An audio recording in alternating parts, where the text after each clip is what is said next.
Hey guys, it's Liz and we're flipping things, and today as we come into the end of 2020, I thought it might be fun to look at my 5 best eBay sales, sources and sales, and my 5 worst, which some of them are not even sales yet because they're still sitting, not sold, because I am a work in progress and I am still learning. So stay tuned and let's check them out. So welcome back, everybody. It is the last week of 2020. There was a period of time where I was not sure we were going to make it to the last week of 2020 because it was so crazy. I'm just realizing there's a shadow from my glasses because, you know, I'm still trying to figure out the lighting over here. Is that better? Oh, okay. Listen, I'm trying. Okay, so let me just preface this by saying, I don't know if anyone else is doing these. I haven't seen them. I would love if some of my YouTube friends would make these because I think it's really interesting.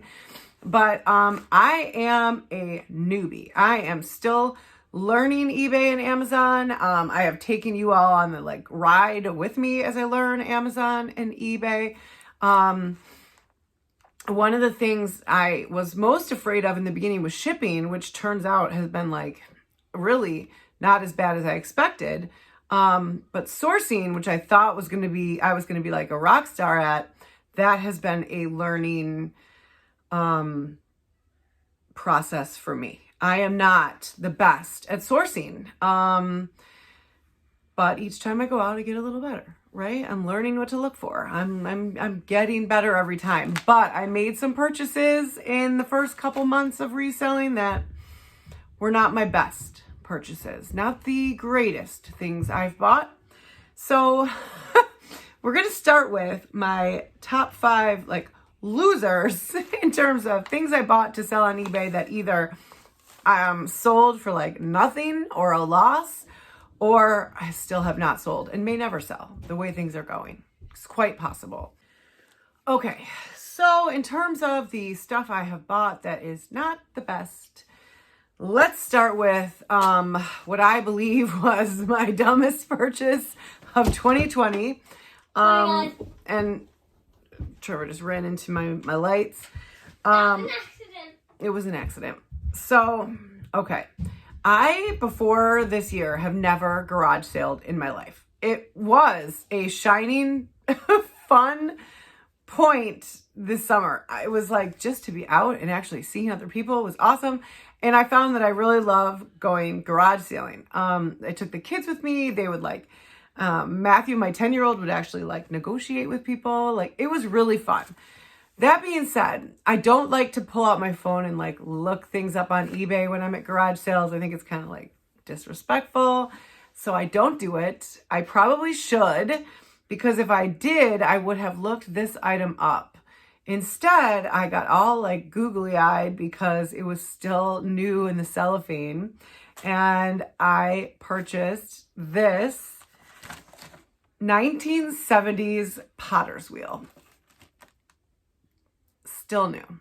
Now, I only paid $3 for it, but it is from the 1970s, making it 40 plus years old. And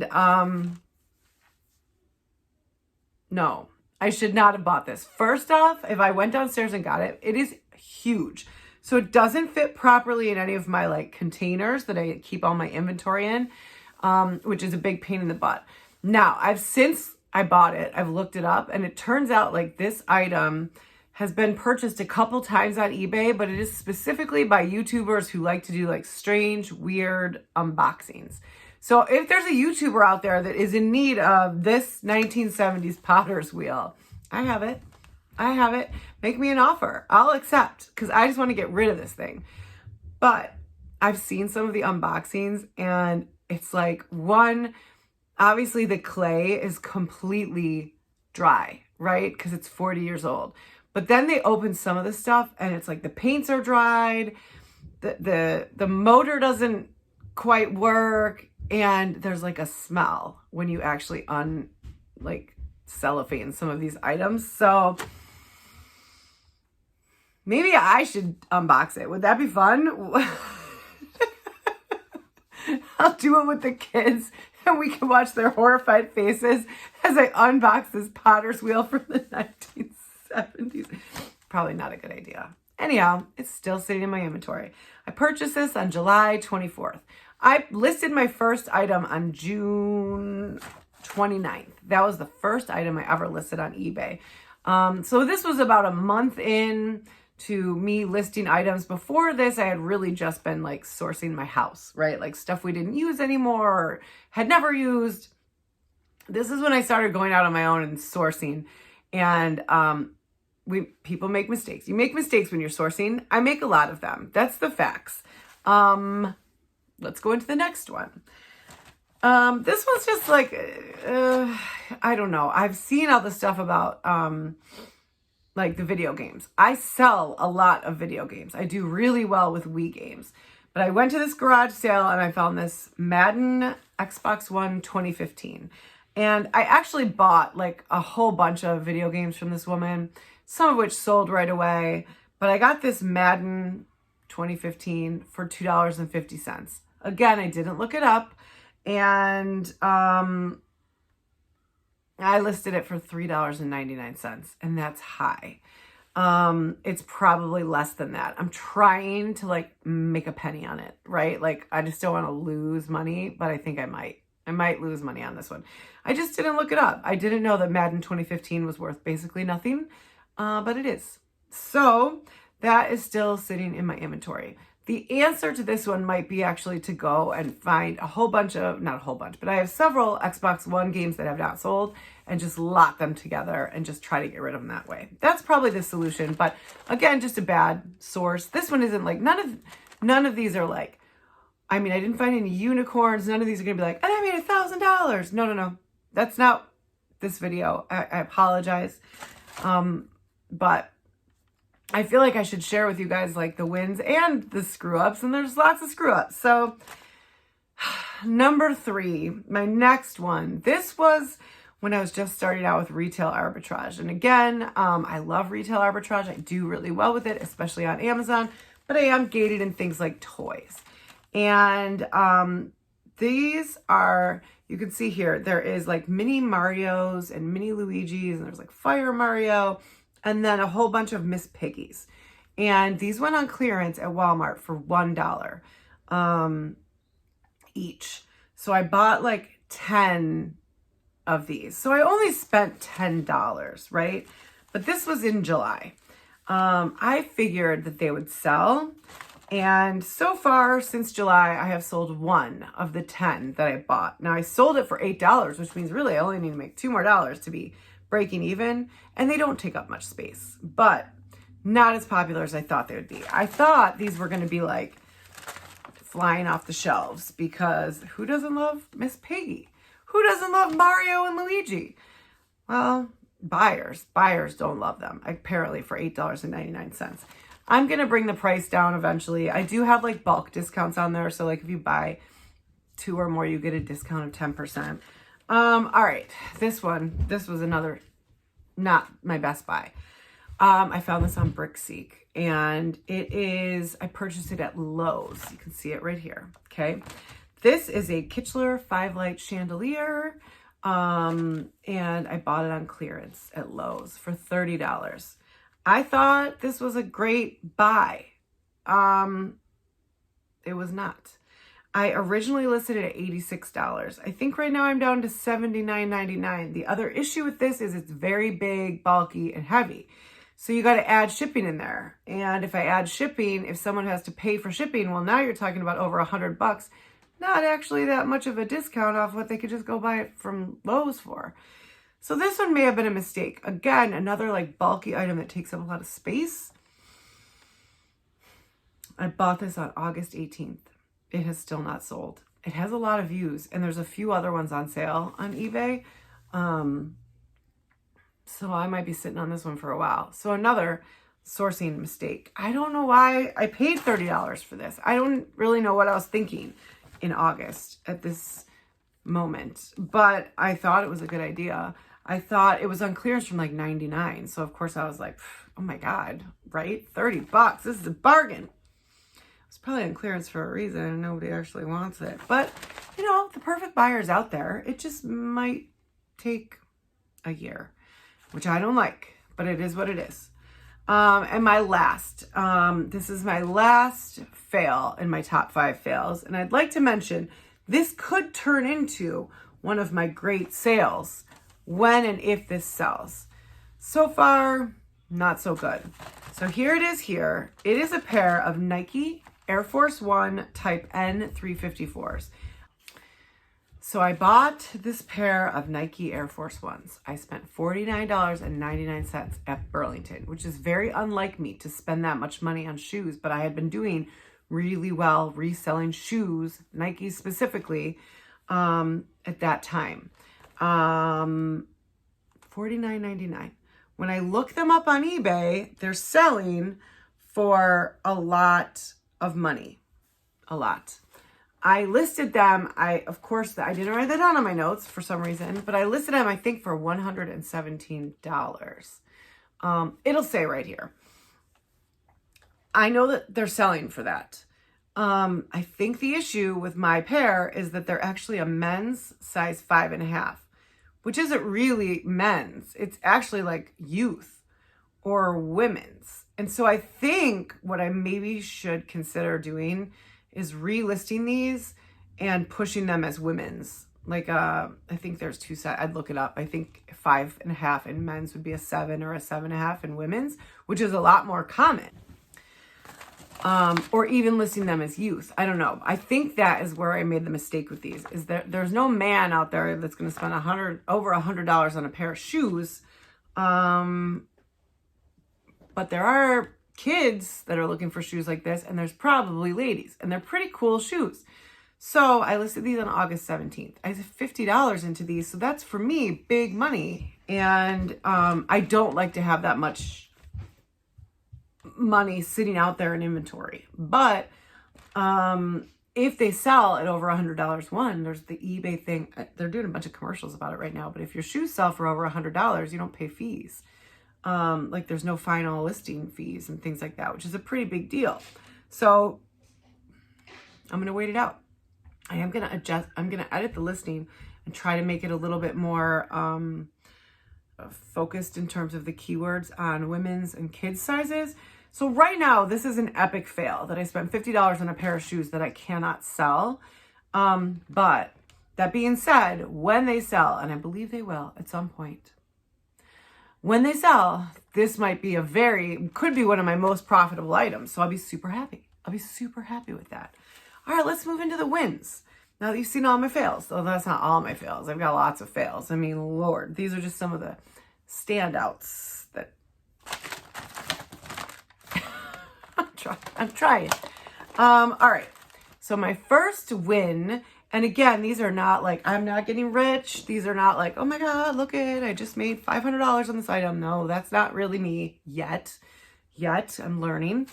But when I started garage selling, I came across these right here. There was 2 of them. 1970s Casey Jones puppy plush. Casey Jones was like a 70s cartoon character. I looked it up. And at this garage sale I was at, they had 2 of them. One was for sale for $3, which was in pristine, perfect condition. One was in a garbage bag out front for free, and it had some like discolorations and some minor stains, but it was still in good condition. So I got both, right? So I came home with 2 of the exact same bear, one in better condition, for $3 total. And I listed them and they sold. One for, I made $37 off the 2 of them total in profit, which means they sold for $40 total, right? I spent 3, yes. Obviously, we're not including any like listing fees and things like that. So I made $37 and they sold in 19 days.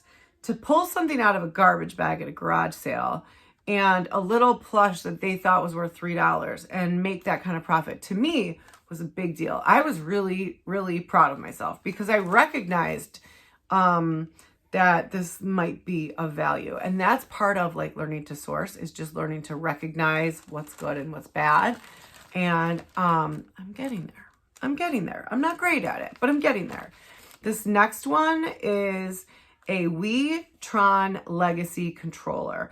This was a friend of mine. Wendy had a garage sale and I knew she had a bunch of Wii stuff. I also got this super awesome Alf TV tray at her garage sale.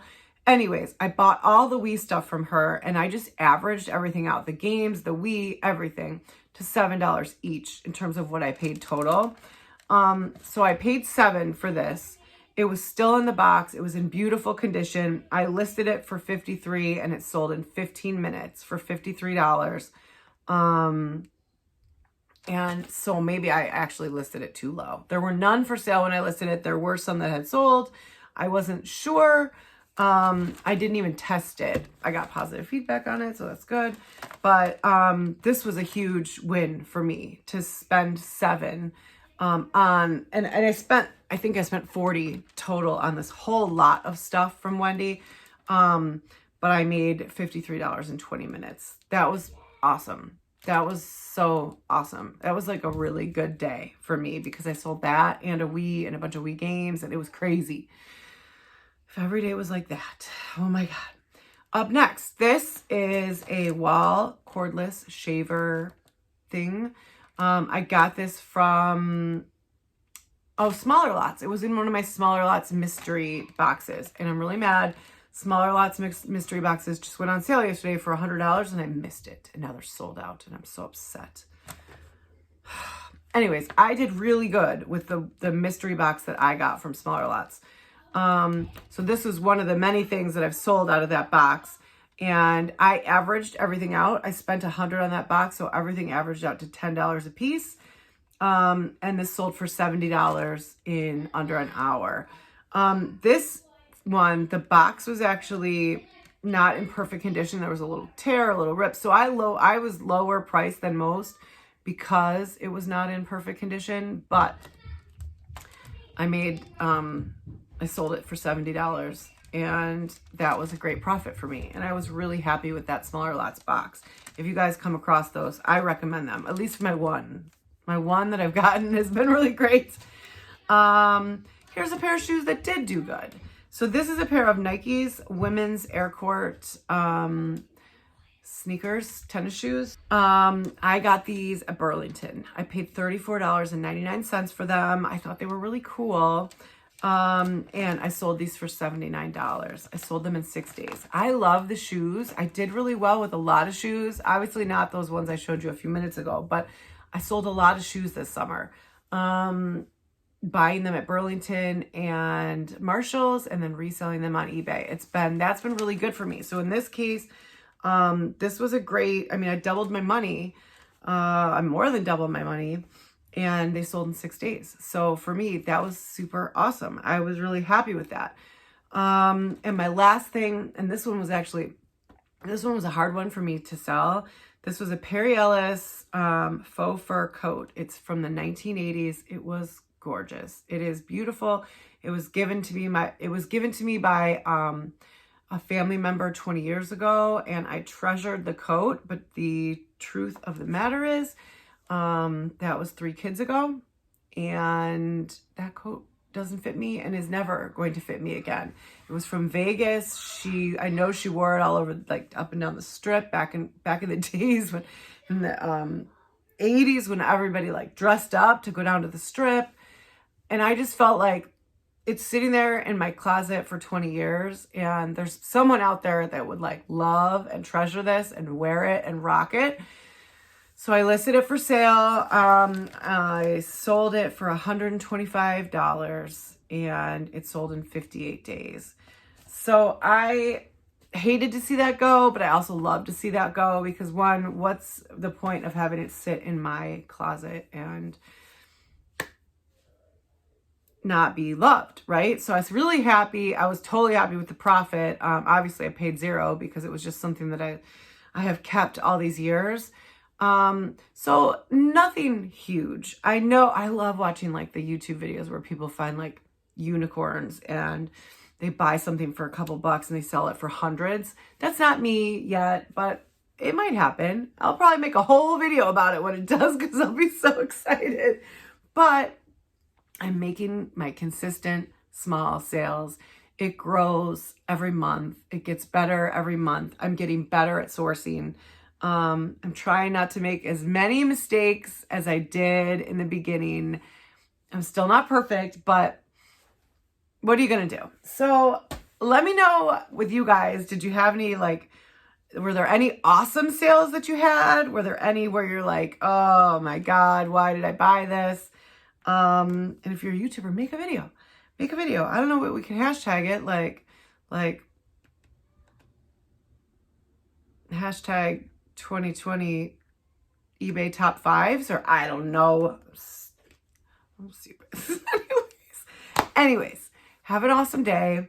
I am going to be trying to organize and clean up my eBay storage and inventory spaces and all of that as we go into the new year. I'll try to film a video on it, but just trying to get myself in like a good place to start the new year fresh and organized, so fresh and so clean. So I'll see you guys soon. Have a great day. Bye.